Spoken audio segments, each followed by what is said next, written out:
බෝධීන් වහන්සේලා වඳින අයට, පුදන අයට, සත්කාර කරන අයට ප්‍රධානවම ලැබෙන පුණ්‍ය විපාකේ තමයි නුවණ ලැබෙනවා. බෝසමිඳුන් වඳින අයට නුවණයි ලැබෙන්නේ. බෝසමිඳුන්ට පුදන්නේ නුවණට පුදන අයයි. මේ බෝසමිඳු මුල තමයි අපේ බුදුරජාණන් වහන්සේ මේ සෙලවෙන්නේ නැති, කම්පා වෙන්නේ නැති හිතකින් හිටපු තැන. කෙලෙස් නසන්නත් කලින්, කෙලෙස් නැසුවට පස්සේ කවර කතාවද?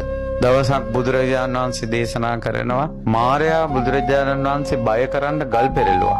ඒ වෙලාවේ බුදුරජාණන් වහන්සේ වදාලා, එම්බා මාරය, අරහස් පලාපං, අරහස් පලාපං කවා. මේ පොළොව කෑලි කෑලි වලට කැඩි කැඩි යන විදිහට හොල්ලපන්. හොල්ලලා බලාපන් මගේ හිත හෙල්ලුණාද කියලා. සම්මා සම්බුදුරුන්ගේ හිත හෙළුවෙන්නේ නැහැ. හාස් හුස් ගානේවා, පපුව නතර වෙනේවා, හුස්ම නතර